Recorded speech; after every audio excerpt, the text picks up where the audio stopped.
It's the Cool Kids Club. You've been invited to the Cool Kids Club. It's so exciting, yeah. Justin likes monsters, yeah. And Amy likes words in the Cool Kids Club. Cool Kids Club. Hey everyone, and welcome back to the Cool Kids Club podcast. This is episode 132. Ooh, you're always so surprised. You're always so impressed with us. Every week. Every time we have an episode. You're baffled that we're back. Yeah. Well, I've already forgotten what our last episode was. So. Well, clearly, yeah. I don't know what this episode is. What is this? Who are you? Who am I? Who are you? I'm Amy. I'm your Justin, sister. your brother. Yeah. And here we are. How's it go? Together we are America's favorite siblings. Yes, we are. And before we get into the episode today, and we're going to talk about how this episode came about. We did our March Radness contest again. Yes, we'll talk about that. But tell us, Amy, the big news. Big news. We are starting a second pod. Yes, we are. So, we have had this idea, not for a podcast, but we've just had this idea for literally like 15 years, Justin. Mm-hmm. It was before either of us were married, but we were with our current spouses, and we had just, Justin and I would talk, and he would be shocked at movies that I had not seen. Okay, for example, like The Godfather. Okay, classic movies that I'd never seen. And we started this list of classic, very popular, very revered movies that I had somehow never seen. Which is most of them. I was busy watching The Wedding Singer 27 times, okay? I don't have time there's nothing wrong with that. For, Chinatown or whatever. Anyways, so we made this list. And we were just like, with real no intention with the list of just like, you need to watch. It's just a list of recommendations, basically. Yeah, and we always called it Out of the Loop. I'm out of the loop.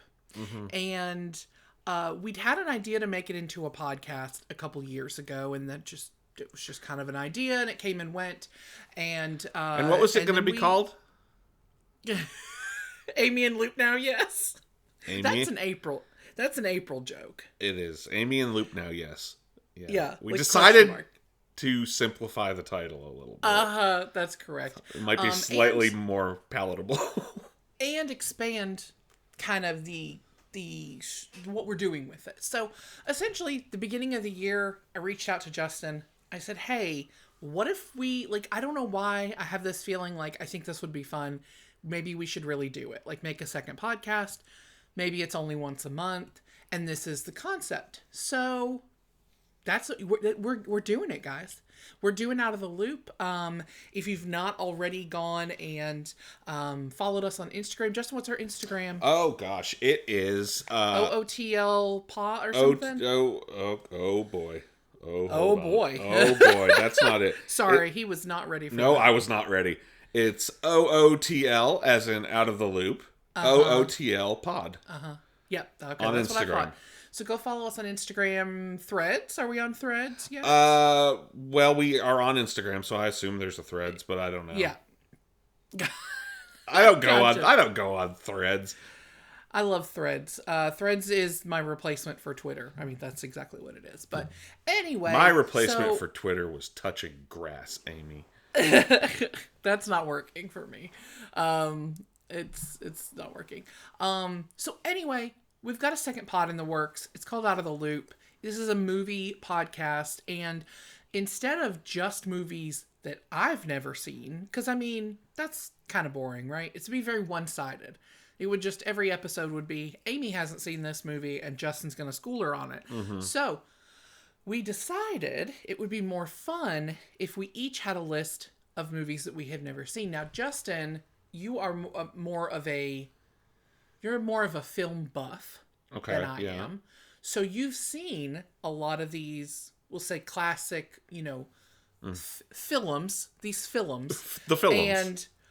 But there are a lot of, let's say, rom-coms, romances, things like that maybe you have not seen. Sure, yeah. So So it's going to be fun. So if it's an episode about a movie that I've never seen, it's mostly going to be your classics. If it's it's an episode about a movie Justin's and I think we're seen. kind of picking for each other. Yeah, We are. We from a list. Combined, From a we list. made each other a list. Yeah, and we're kind of picking what that person's movie is going to be. Now, I feel like maybe we should go ahead and drop the first 2 episodes. Drop the topics. I was going to say we're going to drop them. We haven't. We're not going to drop them right now. This is coming. We should say. This is coming. We are launching. Normally, it's going to be 1 episode a month. Yeah. However, this month there's going to be 2 episodes. We're going to drop the top 2 or the first 2 episodes on the same day.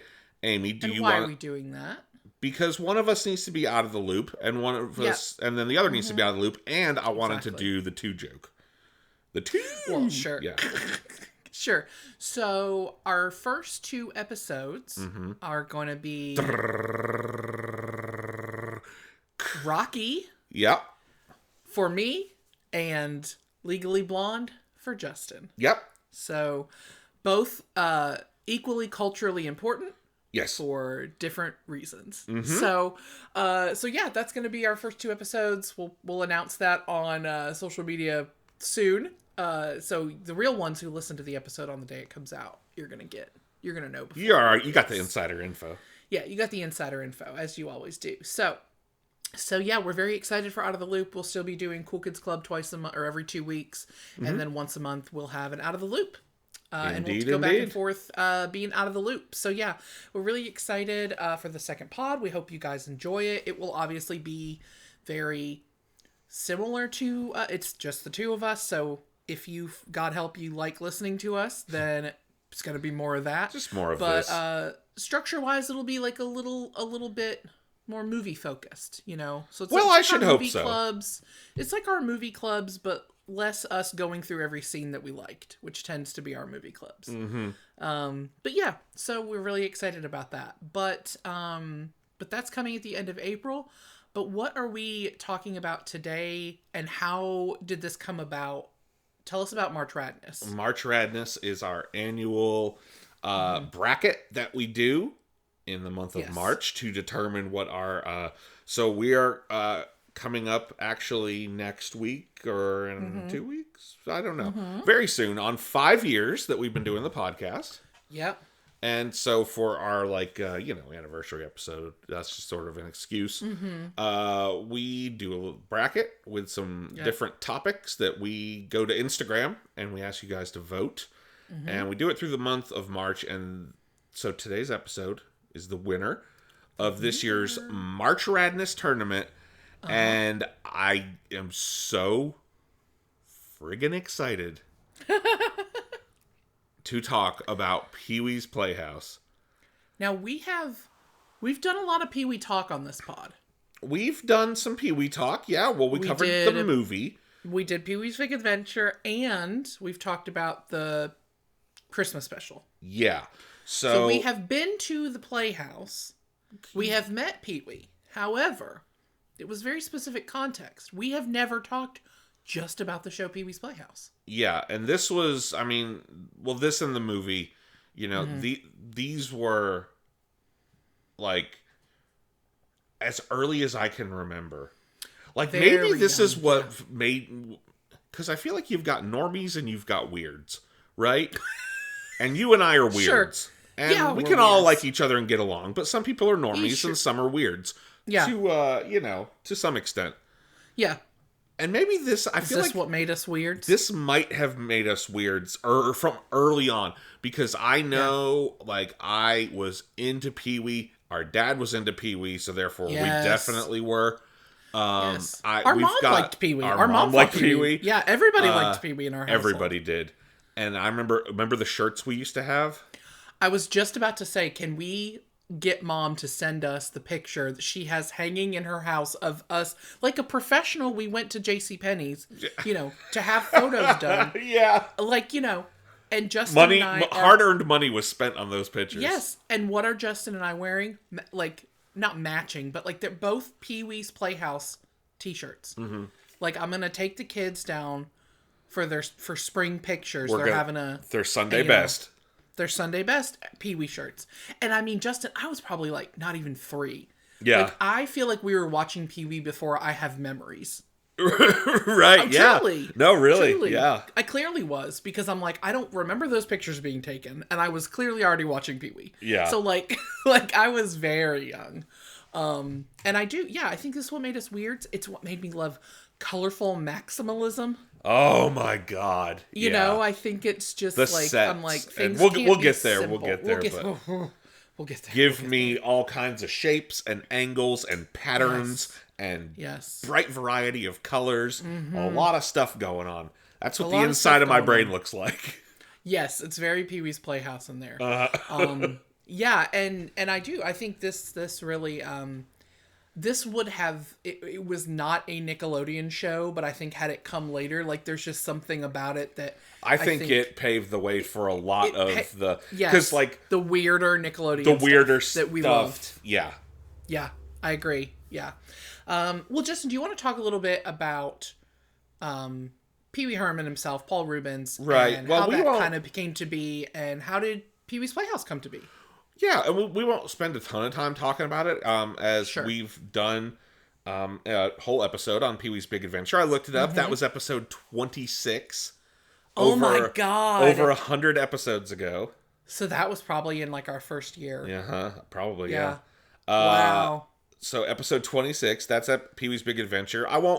We won't spend a lot of time talking about like the development of the character, because I feel like we Sure. covered that. The movie came before the show. So Yes. we already kind of talked about that, but Now, I remember specifically that movie club episode being, maybe more than any other episode, me and Justin just going scene from scene, describing it and laughing. just like, and maybe then more than- and then he said and then he did says, this. "I know you are, but what am I?" and then he runs out of the pet store with all the snakes, and then he passes And out, then he jumps in the pool and attacks him, and it's a little God. funny. Truly, I remember filming or recording that episode being like, this is just us describing the It's whole like it was movie. like the Chris Farley show, you know? It was. Like, do you remember this? That was Do you cool. remember the Beatles? Yeah. Remember the Beatles? They were cool. They were cool. That's exactly what it was. This is a good podcast, and I stand by it. Yeah, and here we are, still doing our And here- thing 100 episodes later. So Exactly right. All right. So, we won't talk a lot about the development. This was a character that Paul Reubens developed with Phil Hartman while they were both working as members of the Groundlings in late 70s. now, have you seen the Pee Wee Herman show? If you haven't, Amy, this is the original. This is what kind of this and a combination of his. He's got a bunch of like legendary appearances on Late Night with David Letterman, and he Okay. kind of between the HBO special and As- those appearances as Pee-wee. As Pee-wee, Okay. yeah. And the Pee Wee Herman show is the stage show, the original stage show. That is. I don't not, think I have seen that. Not really for kids. Like it's Yeah. got more adult humor in it. Sure. Yeah. It's up in its entirety on YouTube. It's Ooh, really okay. it's awesome, and it's got But this was an all of our HBO favorite special. people. You know, John Paragon's in it, Phil Hartman's in it. Oh, wow. So that was 1981 when the stage show Okay. came out. So he'd kind of Fair. developed Okay. it through the late 70s. He tried out for SNL and didn't make the cast, and then he So that's when decided he to do started- the stage show. Yeah. Okay. And that led to like a tour, and then he started getting on Letterman doing the character, and the tour ended up kind of culminates in he sells out Carnegie Hall, like Wow. like it's very, very Yeah. popular, and Yeah. then they make the movie. Right. Which is like family friendly. Yes, Like at some point, you mean, Yes, yeah, like it we is. watch Yes, these it kids. is. Oh, yeah, definitely. Like they don't have like, which again, I've never despite seen. the fact that it's unsettling and often terrifying. Yeah, I mean it's fun. I mean, that's just Tim Burton. He's making kids movies. That's just how he does. I kids feel movies. like we don't get really good, unsettling, terrifying children's movies. children's movies anymore. Like Like everything that's not is, a horror movie. However, but it was scary. It had But it was scary parts. yes, it did. Uh-huh. I mean, I was well in my 20s before I let myself watch the Large Marge scene again. Well, yeah, and you are a just a knew- legendary puss. That is true. However, I was so scared by it. as a kid Uh-huh. that I went so long being, anytime I watch the movie, I'm like, that fucked me up so bad as a kid. You should probably just look away. And then finally, You like get in my tensed 20s, up. I was like, okay, just watch it. Like, yeah, you're 20 whatever years old. And then I'm like, okay, well, it's not so bad now. But like, Justin, I don't know how, like, looking back at all the things that scared me as a kid, which is everything, like, I can't believe I watched it more than once. Yeah. Because I was like so scared by that, but I just was literally like, when he got in the truck, I just was like, and I'm covering my eyes. Like, I couldn't. You know, and everyone rightfully talks about Large Marge, but don't also forget about the clown paramedics. Yes. Yeah. Those things stuck with me. And when he's in the magic shop, the giant that's head. kind of yes, like it's not like the dinosaurs. It's like goofy scary, but yeah, it's like goofy scary, but it's very like ominous and weird, and the music it's we didn't know at the time, but it's very Tim Burton. You know, this was our introduction into Tim Burton. I saw that in 1985 and I was like, this is so Tim Burton. This is so Tim. All right, well, enough about the movie. We've covered the movie. Episode 26. Movie, scene by scene. Laugh by laugh. So obviously, like, the Pee-wee character's blowing up. The movie is a huge success. While the movie's in production, CBS approaches him to say, hey, let's do a show or something. They initially approached him with the idea to do, of course, an animated series. He didn't want to do that. It wasn't. I just never really materialized into much of anything. But in 1986, CBS agrees to sign him. He is going to act. He's going to produce. He's going to direct, and he's going to have pretty much full creative control. Like, there were a few things over the years that's like a few small things CBS asked for, but like otherwise, he got the budget of like a typical, like a primetime, like a 30-minute primetime comedy, like what that would have gotten in 1986. So they just like write him a check of like, here's the budget of, maybe not the Cosby Show, like something, or Cheers, something that big, but a good budget. And here's pretty much creative freedom to do whatever you want. And Paul Reubens came from... Like, he had to have been huge. Like, that character... This was obviously before I was born. So, like, that character had to have been huge for CBS to be like, here you go, please come. And this is a guaranteed hit. We need to get you on this network. Yeah. Yes. Yeah. Yeah. And Paul Reubens, it's so interesting because Paul Reubens came from... He's one of the weirds. He came from the underground art scene and the comedy scene. Yeah. And, just that whole, it's very transgressive and subversive, but but it's now getting packaged into what it was initially sort of a parody of, which was like the old 50s and 60s Saturday morning kids shows. Now it's getting like packaged into this real thing, but he's able to bring all that weird, all those sensibilities that he, kind of, got, thrive when he was thriving in that scene coming up, and it actually works as like becoming the thing that it was initially kind of parodying. Yeah. But the weird version of sacrifice, I was gonna say he was given the creative control to make this authentically weird. Yeah, like it wasn't a parody anymore. It was just this thing, and like he didn't have to water it down or dilute it in any way. It just he got to. And it's so incredibly creative. Let's get into what the actual show is. Why don't we, Amy? Right now, take a listen to the iconic Pee-wee's Playhouse theme sung by none other, Ghost Sung. It was not an by Cyndi Lauper. She went under an alias, but she has confirmed it's her that's singing it. Cyndi Lauper with the Pee-wee's Playhouse theme. Pee-wee's Playhouse. There's a crazy rhythm coming from Puppetland. What's that? There you do a cool cat, chicky bacon.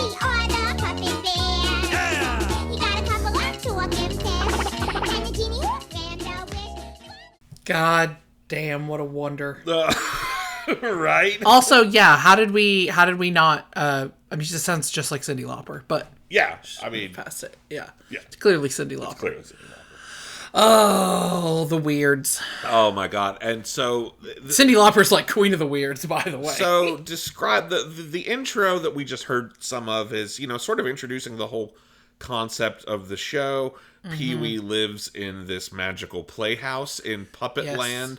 Yep. And then we kind of get like a tour of all the Tour, of yeah. the playhouse and introduce all the characters. Basically, everything in the house is kind of an alive character. We don't really meet the other human characters, but we do meet the. So walk us through, Amy. Kind of paint a picture with your words of the set design, the main Playhouse set, because I'm looking at a picture right now, and a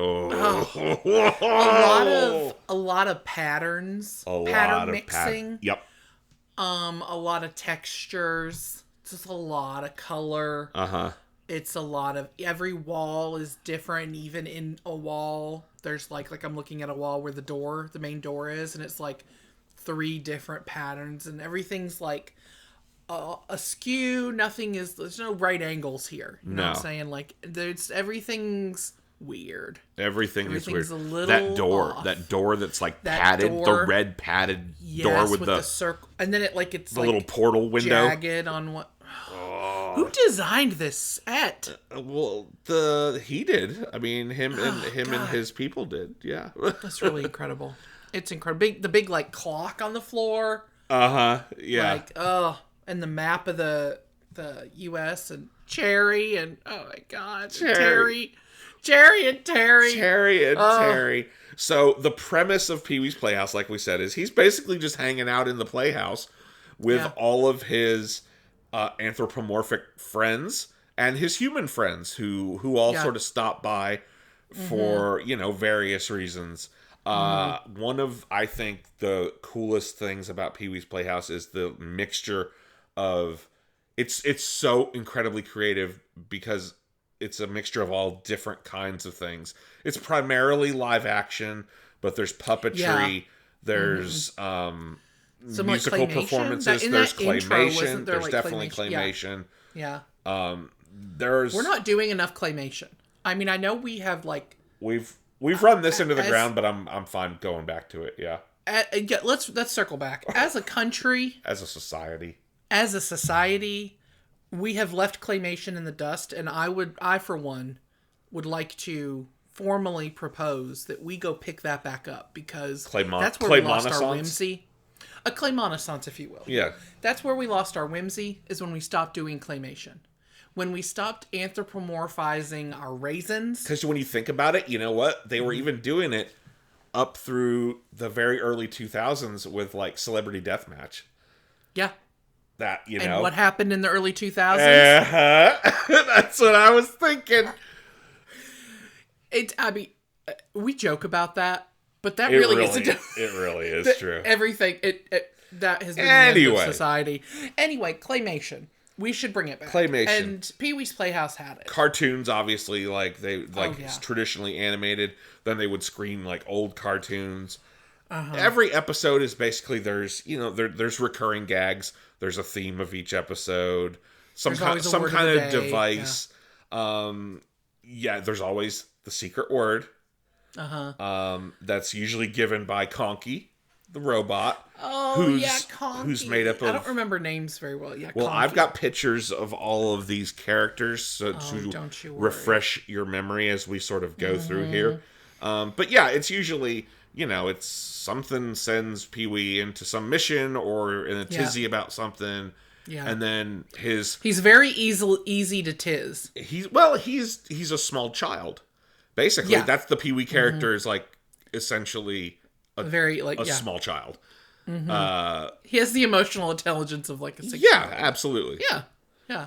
Which is why as 6-year-olds we loved him. So let's talk about, Amy, some of the human characters that we would see, and then we will talk about the non-human characters, so the puppetry and the animation, because I feel like there's more of that even than there is the human characters. Now, I should say that I don't think I realized this until I was sort of researching for the podcast, that the first season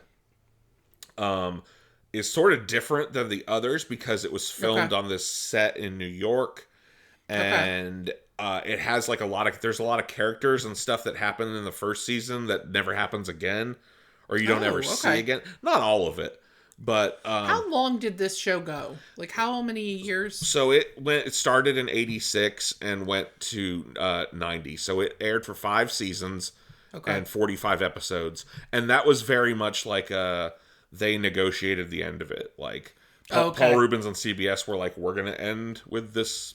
We're gonna end at this point. Because it was a big hit all the way through. It won awards. It was critically acclaimed. Kids loved it. It was popular. So I always in my mind that his arrest was why it ended, but it didn't. No, that was like that was like maybe not even a year. I've got the dates in here, but okay. No, the show was already over. The show was already over, and it was in reruns when that happened. Okay. Well, yeah. Let's talk about the human characters then. So these people would stop by with lots of regularity, right? So we have Miss Yvonne. I feel like you have the first person you have to talk about is Miss Yvonne, the wonderful Lynn Marie Stewart, who recently passed away. Yeah, Mrs. Kelly. Mrs. Kelly from It's Always Sunny. Miss Yvonne. She's also the nun on the movie set in Pee-wee's Big Adventure. She is. Yeah. That's right. She is. That's right. The most beautiful woman in Puppetland. Oh, yeah.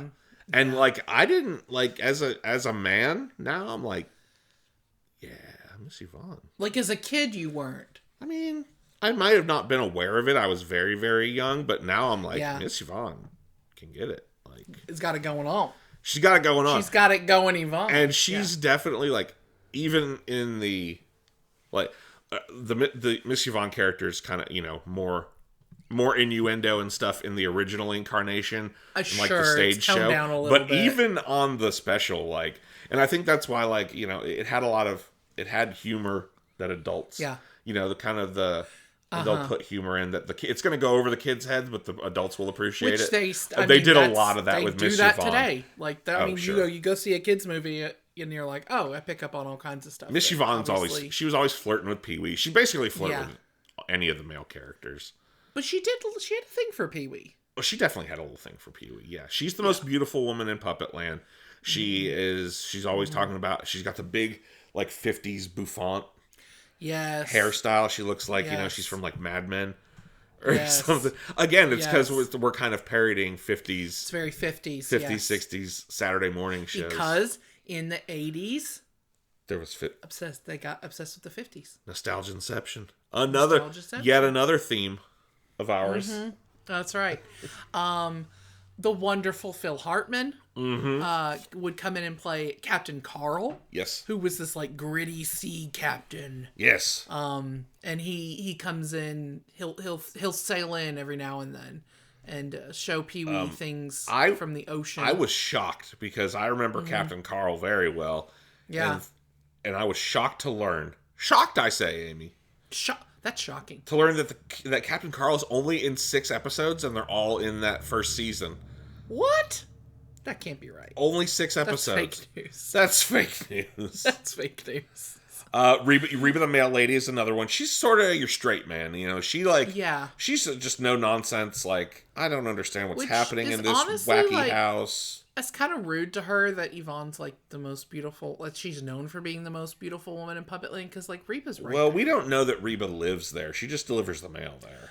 Now, that's true. And she's kind of baffled by everything all the time. So maybe she's not used to it. Maybe she's living somewhere else. She's got Puppetland on her route, and she's just like, but she's not go over there and deliver the mail. Okay. And those flowers are going to sing at me. She's the most beautiful woman outside of Puppetland. Well, sure. We'll give her that. She's the most beautiful woman who delivers the mail. Mm-hmm. You know? Mm-hmm. Mm-hmm. Now, old Larry Fishburne, literally, I think he was going by Larry at this. Lawrence Fishburne plays Cowboy Curtis. Now, when I made that connection as an adult. That was Cowboy Curtis. That really blew my That mind. Neo was Cowboy Curtis? No, he's not Neo. He's Or, I mean, Morpheus. Morpheus, yes, was Cowboy Curtis. That really did blow my mind. But he, again, very 50s. It's very cowboy. 50s. It's 50s pop culture cowboy.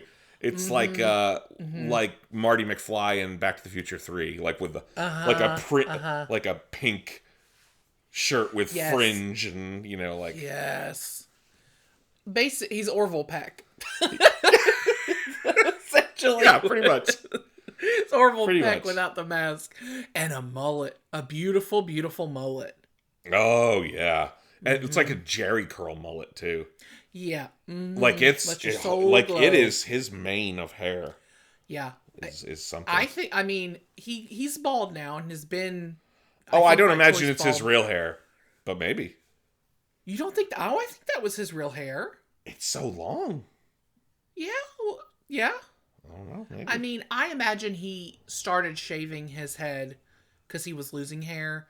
So, but if he could still grow that, I would really like to see it now. I'd like to see Larry grow back out the Jerry curl if he can. It's Lawrence now. Put some Well, put some respect on Morpheus's name. I bet his friends still call him Larry. Probably, yeah. And I'm his friend.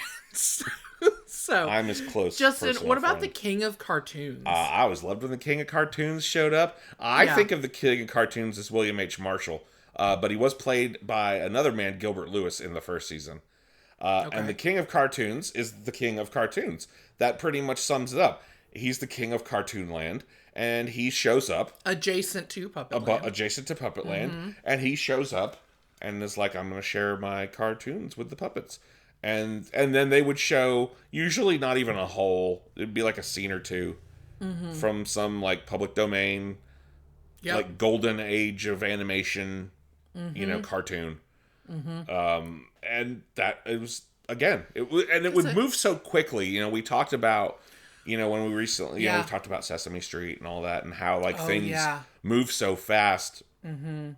It's like to keep kids engaged. yeah, and it's like we're doing Cowboy Curtis is in, and then we're doing this, and then we're doing then a Reba magic stops screen, by, and then Reba stops by, yeah. and we're gonna do like a minute and 30 seconds of a cartoon. And Yeah. so it's just like boom, boom, boom, boom, boom. The Playhouse gang is the kids who would stop by. What I wouldn't have given to be in the Playhouse gang. You know who was in the Playhouse gang? Natasha Lyonne.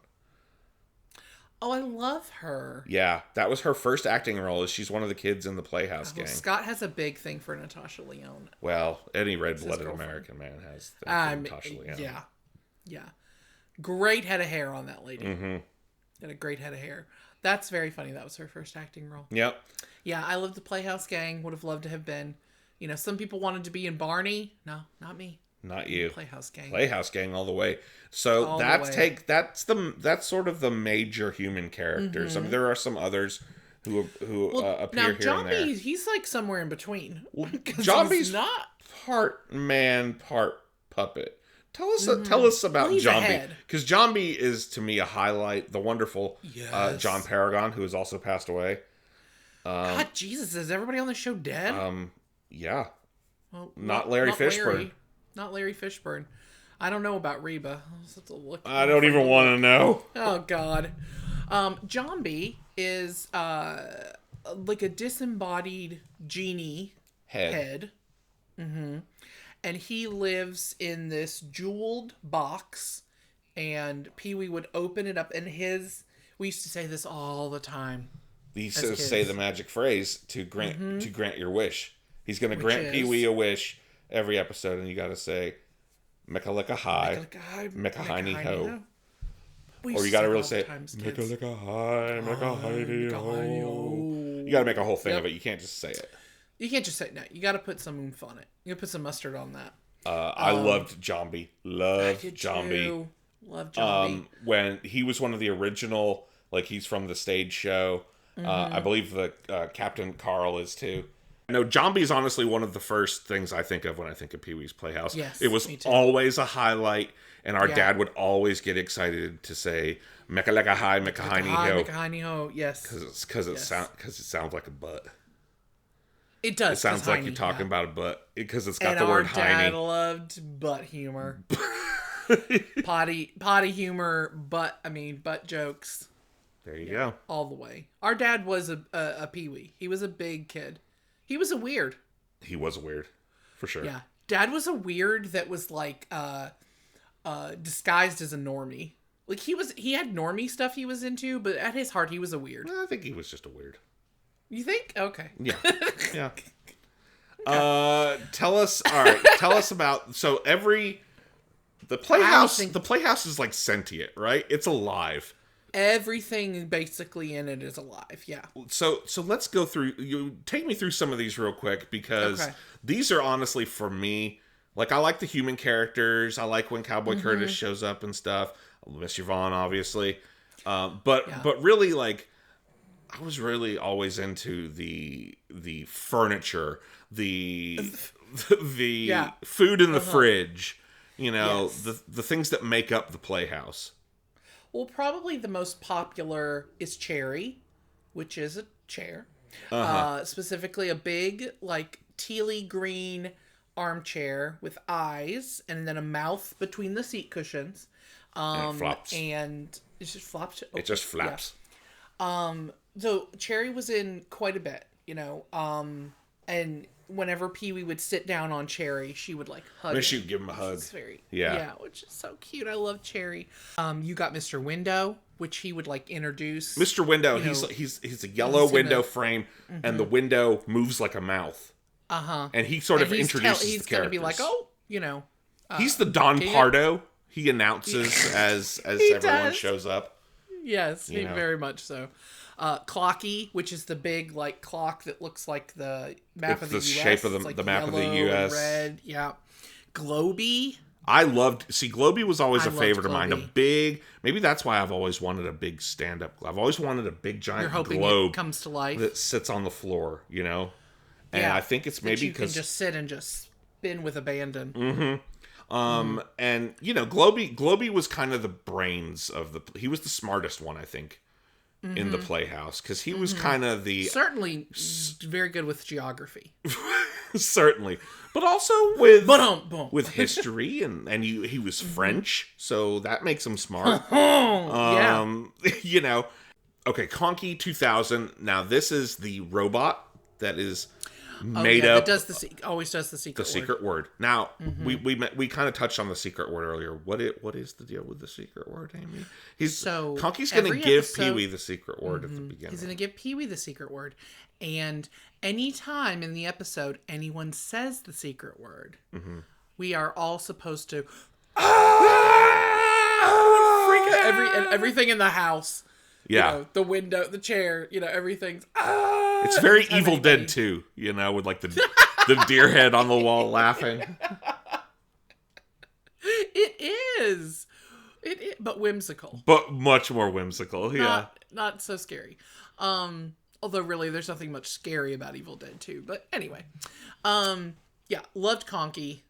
Conky 2000. Conky was made of old electronics parts. So he's like a bunch of like VCRs and camcorders and turntables and stuff, like all just kind of jumbled together into a robot, into the shape of a robot. Now there was also Magic Screen. So Magic. Now, you want to talk about the importance of Magic Screen? Magic Screen was he was a little screen thing that would roll around on like a cart. Yeah, and it kind of looks like an Etch-a-Sketch. Yes. And this would be kind of like a medium where they would show short films, cartoons, animated things. But I always liked it best when Pee-wee would jump into the screen. Yeah. And he would go into that world, and remember he would do like connect the dots. So he'd go into like like a almost like a not a green screen, but kind of. And so he'd be like inside the screen, connecting the dots, and he would build like once he connected all the dots, he'd build like a race car or something, and he'd be in the race car. He was in it. And he was in like a UFO or something. Yes. I loved Magic Screen segments. I loved those mostly when he would go inside. Yeah. Now Terry the Pterodactyl is like I feel like if he Yeah. had a sidekick, it's Terry. For sure, for sure. Now, Terry didn't necessarily live there, but came by constantly, right? Or Well, did he's Terry a live there? pterodactyl, so he doesn't really have a home. He's probably got a nest somewhere. Presumably he has a nest. He's probably living like up on top of the Playhouse or something. Okay, that makes There sense. probably But is a he's real always answer there. that I don't know. Probably. Yeah. But he is a pterodactyl. Yeah, and he's like, whereas Pee-wee is a child basically, Terry's kind of like, he's like a real small kid. He's just little. He's just a little pterodactyl. And He's just little. I'm afraid of the dark. Oh, me too, Terry. Big puss. I still am. I mean, like, I guess I'm not really. I don't love it. Like, I get a little freaked out if it's too dark. Because I'm like, what if there's somebody there and I can't see him? Hey, Amy, Yeah. grow up. Good Lord. What the hell's the matter with you? I was very afraid of the dark as a kid, though. So Huh? Terry. Are you really- 40? Are you almost 40? Huh? Yeah. Yeah? Uh-huh. Grow up, Amy. Grow up and talk about the puppet jazz band from Pee-wee's Yeah, Playhouse. grow up and talk about Grow up. this. We got Mr. Kite here to give the weather report. Oh, Mr. Kite. Mr. Kite. I was Nothing, always a big fan of the claymation. Well, we talked about the claymation. So you'd have the yeah. dinosaur family. Yes. Remember? And they lived in like a mouse hole in the wall. They were like little tiny dinosaurs. And then the food in the fridge. I love the food in Love the the fridge. food in the fridge. The flowers are one you bring up a lot. And the fish out front that would kind of Billy Big Mouth Yes. Bassett, dance I on. loved the flowers. The flowers out front kind of remind me of the fish. Well, and those the fish remind me of the fish in Eureka's castle. Oh, very much so. Yeah. That are singing. Yeah. Maybe they were inspired. I wouldn't doubt it. I wouldn't put it past old R.L. Stein. Old Jovial Bob?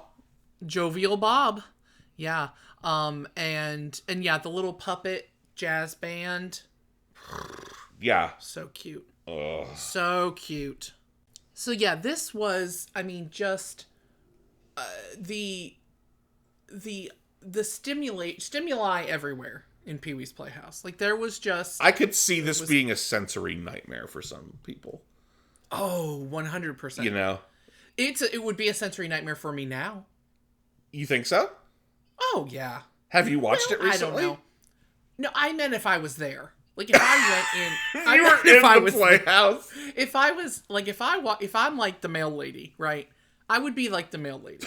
So I would come in and be like, "What the hell is all this shit?" Like now, as a 39-year-old, Smash I cut would to be like- you outside, like breathing into a paper bag, having a panic attack. I would be like, everything is happening at once. The floor was moving and talking. Oh my god, I got dizzy. Yeah, but as a kid, loved this. No, I could totally watch this now. Oh, the But I'm discordant just saying, music. If I was there, I don't know though, because then I'll go to places you would think I'd be really like if I'm at Disney World, and there's 10 million people and there's screen. Like I kind of can it just kind of all becomes like a background noise. So maybe I would be able to do that here. You It just become depends. part of the chaos. You would have And to. in becoming to part be of the part chaos, you normalize the chaos. This is what Pee-wee he normalized the chaos. He did normalize the chaos. Look, I don't think that anything, kids programming in the 80s, I feel like you had a whole bunch of action-y cartoons, many yeah. of which we've talked about. You had Many of which were created just to sell toys, which is fine, but which is fine, yeah. Yeah. And then you had the kind of Muppet sphere, right? You had the Muppet Sesame Street, Yes. kind of where I do feel like that might have been the only Now, other there's place you somewhere were I'd like to getting live, like the some Muppet sphere. yeah, like the sphere in Las Vegas, but it's but it's Muppets. It's Can like you when they imagine did a the Wizard Muppet of Oz show at the there. sphere? It's like when they showed the Wizard of Oz there, but it's just the Muppet movie, and you're just like, No, it's Muppets Take Manhattan showed on the Las Vegas Sphere. oh, could you imagine I would be Kermit there. on that bike? Uh, Oh, you'd be like 65 feet tall. Oh, Miss Piggy riding the motorcycle. the breaking through the sphere like she drove through that window. God, I love Muppets. Well, anyway. Anyway, I mean, this is like Muppet adjacent, really. This is the same whimsy. Well, the point I was trying to make I'm so sorry. Continue. Yeah. was that I feel like there was a whole lot of children's programming and a whole lot of money in it, but I feel Yeah. like you really didn't have a whole lot of creativity in children's programming outside of the Muppet stuff and Sesame Street.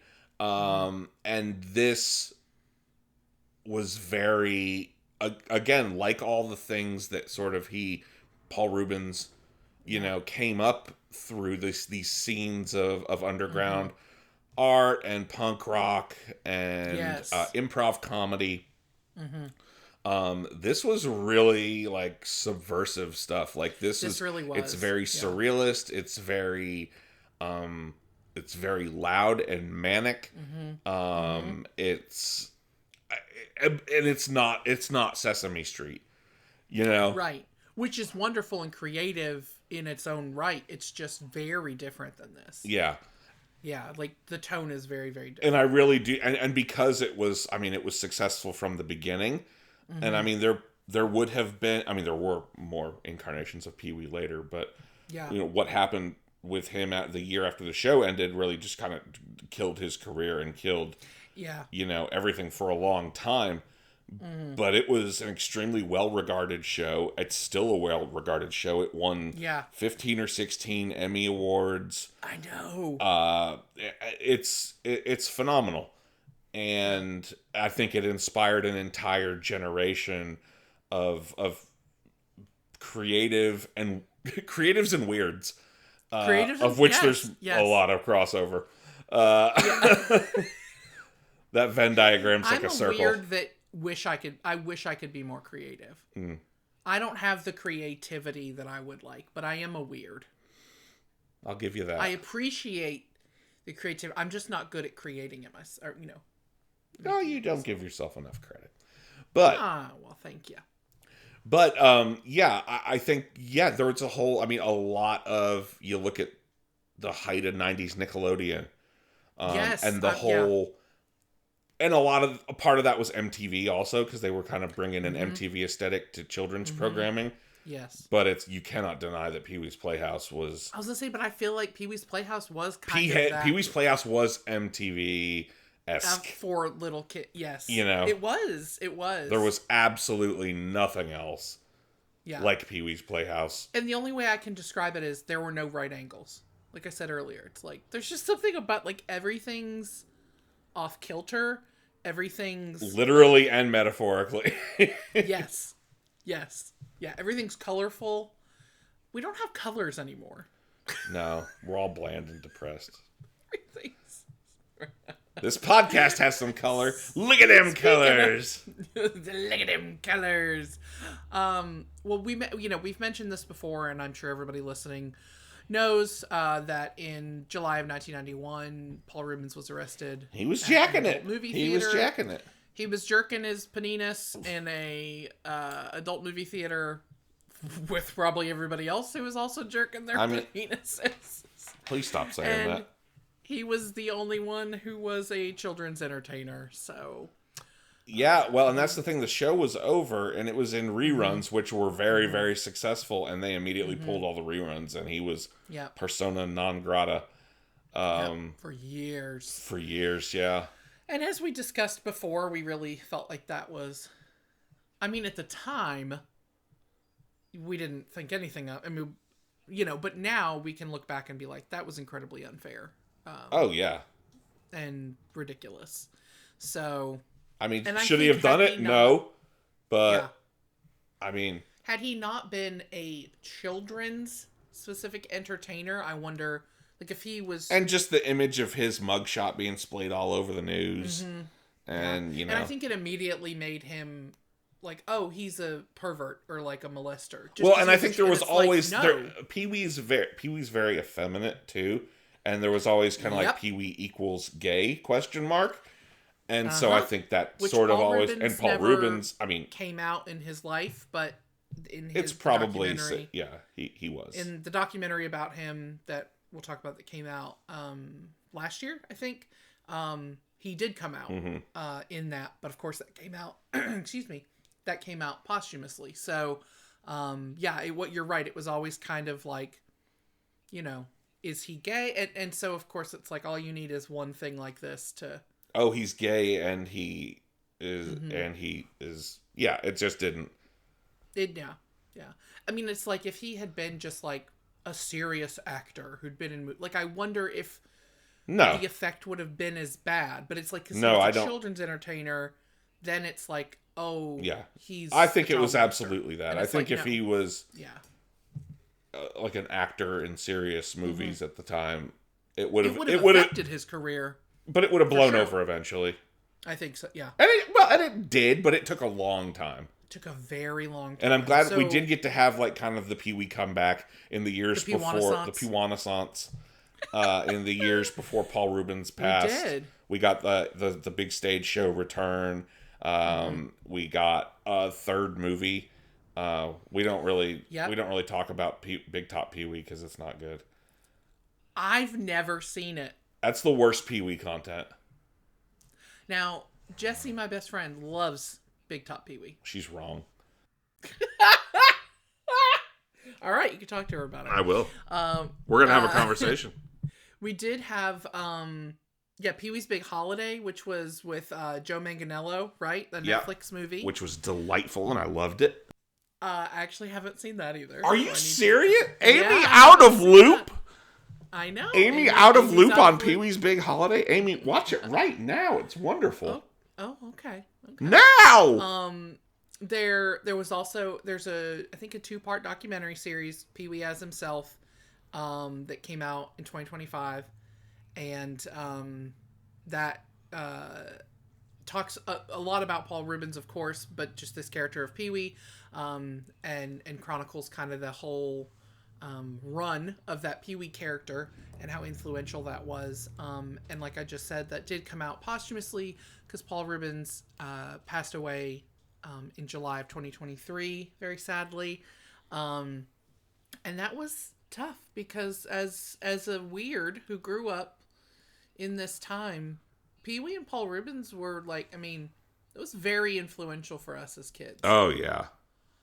And for truly like a whole generation. It was him and the other ultimate Weird Al. Yes. Yeah. Both making us weird in the 80s. It's true. It's true. Yeah, I mean, just a whole and you've got to think like if they pulled reruns in 91, I was only 4. So like you were only 6. So like really young, we were very into Pee-wee, and that has just continued to be an influence on our lives and all, I would say, a lot of old millennials, a lot of older millennials. Absolutely. This was huge for them. Oh, absolutely. Yeah. So yeah, obviously, Pee-wee's left quite a legacy. Pee-wee's Playhouse has left quite a legacy. And even though Paul Rubens is not around anymore, I mean, the love for Pee-wee's Playhouse and Pee-wee as a character is just, it's evergreen. It really It'll always is. Be around. It really is. Yeah. And you can always go back to the Playhouse, You can always go back and see Cherry. I can't ever go home. But you can go to the Playhouse. Yeah, I guess so, if you buy the DVDs. Get overstimulated. God damn it. There's too many things going on. Too many voices. All right. Well, you want to hit us with some plugs? I sure can. If you enjoyed this episode and you want to listen to the 131 episodes we've done before this, plus a couple extra cools, please check out wherever you found this one, Spotify, Apple Podcasts, etc. You can also go to our YouTube. The audios for all of our Episodes are also up on YouTube. You can also check out, there's some like commercial compilations and fun things on our YouTube that Justin has put up. So if you like that kind of content as well, you can check us out on Instagram at Cool Kids Club Pod. We're also on Threads under the same name and Blue Sky. And then you can also find us on Facebook if you just search for Cool Kids Club Podcast. And of course, go and check out our second pod. Ding, ding, ding, ding, ding. On Instagram. It's a new one. It's a new one. We have a new plug. OOTL pod. Check out Out of the Loop. Like I said, we will be coming at you. Cleopatra coming at you with 2 episodes. Two episodes at the end of April to get us. We're going to start getting in the loop this year. Yep. You know? I'm ready. And you all may be out of the loop as well. This may inspire you to go start watching classics like Rocky and Legally Blonde. Mm-hmm. Both classics. Mm-hmm. Absolutely. And of course, we would be remiss if we did not say thank you to Brian Hey Guys Wakefield. And guys, there's coming another Brian Hey Guys Wakefield theme song. There is a new theme song. I've heard it, and I tell you what, get ready, if you guys. think the Cool Kids Club theme is catchy. This might be even better. You ain't seen nothing yet. It's something else. Yeah. He's taking it to another level. Friend to all, great and small. Great and small. Healer of sick children and composer of podcast theme songs. Mm-hmm. But anyway, thank you to Brian Hey Guys Wakefield. Check out all his stuff at brianwakefieldmusic.com. And I think that's it, Justin. What do you think? Yeah, I can't think anything else. Yeah, you got anything else you want to say about our Lord and Savior Pee Wee Herman? I think he would want us all to probably not necessarily stay cool, but stay weird. I think he would. Stay weird, though. And I plan on doing both. You never fail. Stay weird, guys. See you next time. Come in and pull yourself up a chair. Hey, Jerry! Let the fun begin. It's time to let down